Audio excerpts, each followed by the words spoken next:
So, after having done probably 50 plus reactions at this point to Richie Blackmore in his various forms, in Deep Purple, Rainbow, Blackmore's Night, or just his own solo work, the one adjective I would use to describe him if I had to just choose one is versatile. You know, if I could choose more, I would probably go with creative, melodic. He has so much endurance. The list can just go on and on, but I'll stick with versatile. And today we're going to get a chance to explore that versatility. We're going to hear a performance of his, a solo during a 1969 concerto performance where Deep Purple collaborated with the symphony. So that'll be one example of his versatility. And then we're going to jump to a Rainbow song called Maybe Next Time. Both iterations, Deep Purple, Rainbow, they're already, in my opinion, worlds apart from each other, but the through line is Richie. So I'm excited to jump into these today. But before we check them out, a massive thank you, as always, goes to Graham the Beautiful, whose generous support made this reaction possible. Thank you, Graham. Now let's just jump in.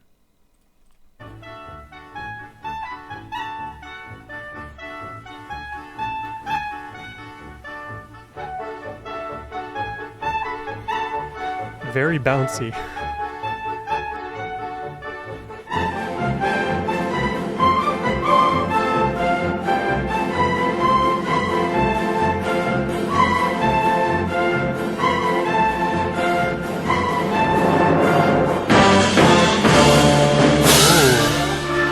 The timpani. Huge crash.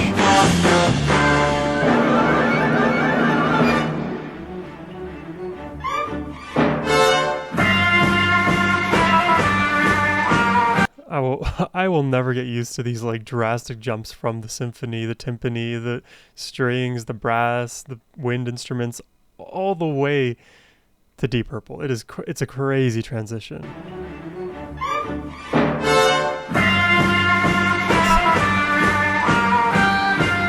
Wow.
Just the speed with which he performs all of these techniques. And when I think about my own like practice regimen, playing stuff like this articulately and well, it gets boring to practice the same lick or riff over and over and over again. But to bring it to this level of fluidity, you have to practice that much. Maybe I should go practice after finishing this reaction. We'll see.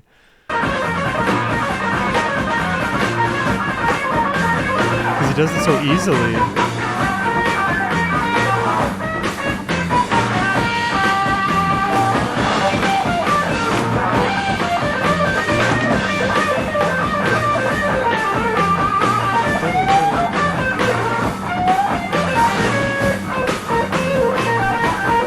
even with the grainy footage, you can see the smile on the different symphony members' faces. Oh yeah, he's loving it.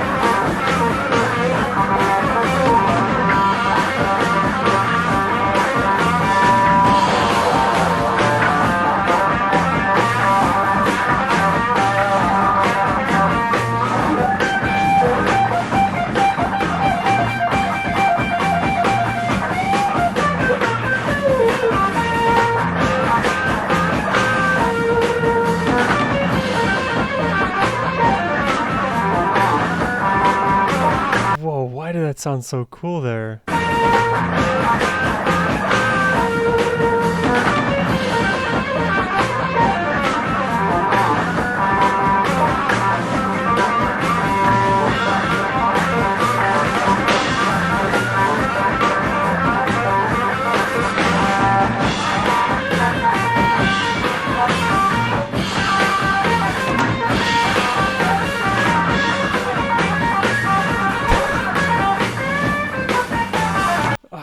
Just when I think like I understand the pattern that he's playing in like a 5 second section, the pattern changes. You get these little blurbs of melodic moments or rhythmic moments in his guitar playing that are like independently identifiable, and you start to like them. I start to vibe with them, and then it quickly changes. I don't even know how to interpret this in real time. It just feels like, and this isn't meant to be a bad use of the word, but I feel like I'm being, is it washboarded with notes?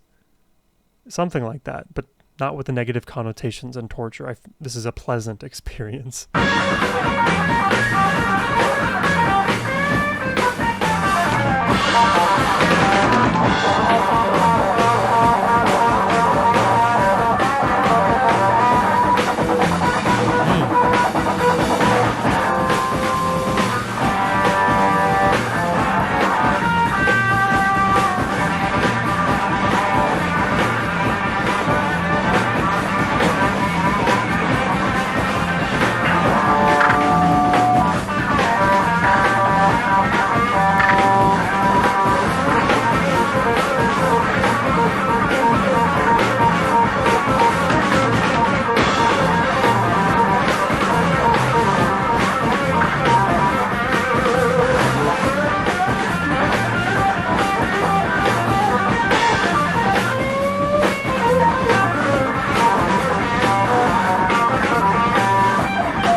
Here comes the symphony.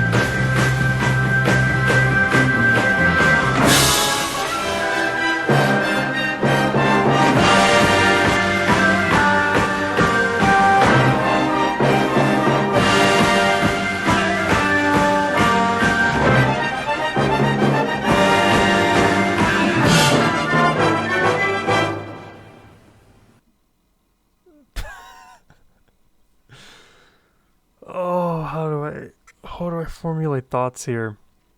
Right at the end there, I thought the transition to the symphony was going to be just a complete handoff. I didn't necessarily expect Deep Purple to come back in to the performance, but I'm glad that they did. I'm glad that it looked like a handoff momentarily, but it actually was a moment where the symphony could shine again, play a bit of the motif that Deep Purple was playing, and then join them, and then obviously that huge crash at the end, symbolizing the end of the song.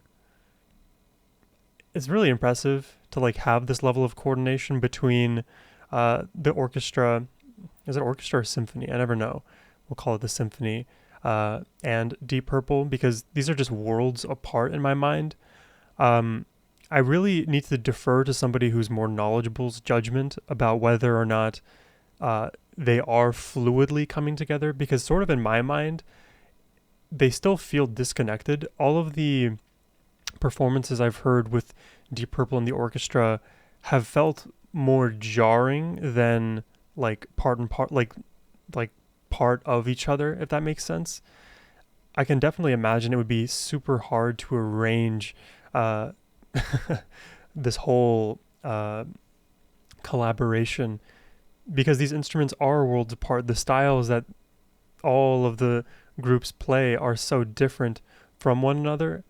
I feel like there has to be a more fluid way to make these things fit, but I think it's just a logistical nightmare spending all the time to arrange these things unless one side decides to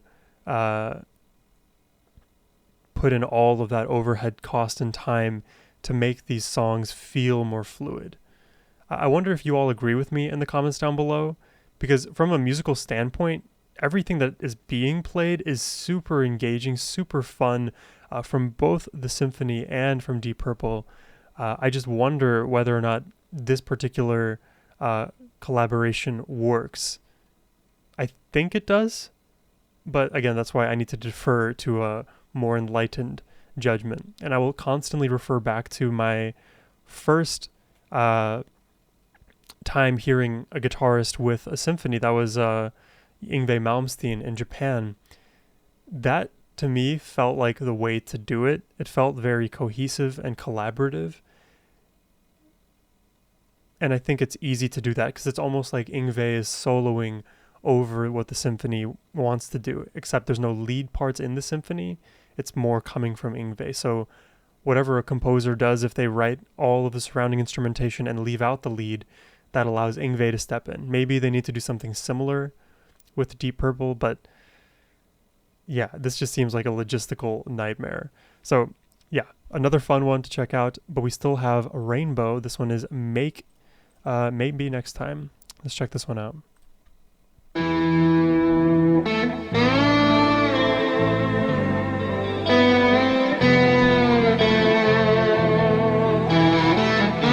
Aurora Borealis and melodic guitar.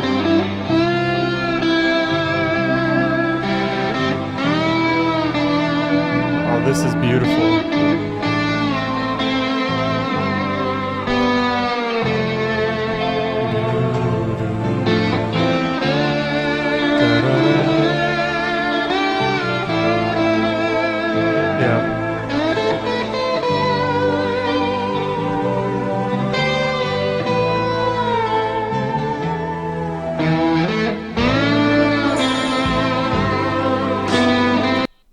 I already love the melody so much. Oh,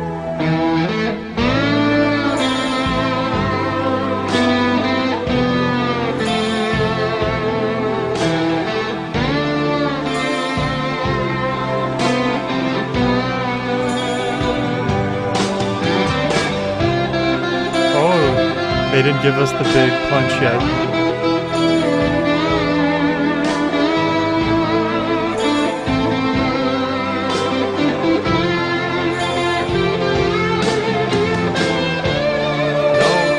Twice now.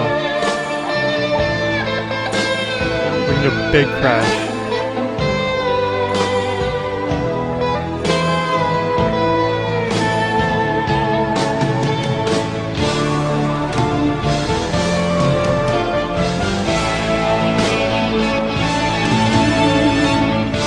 Trumpets.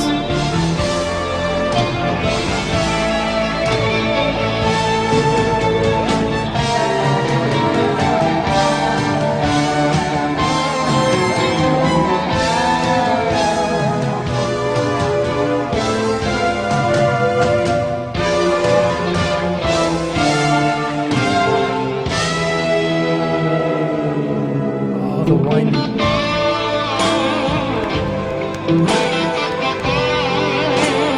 It's good. It's real good.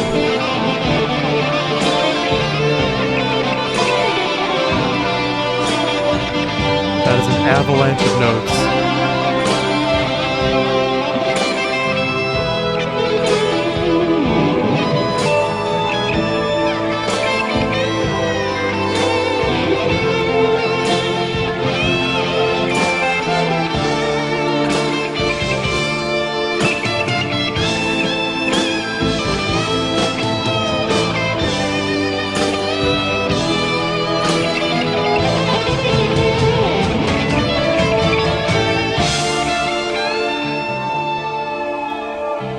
Wow.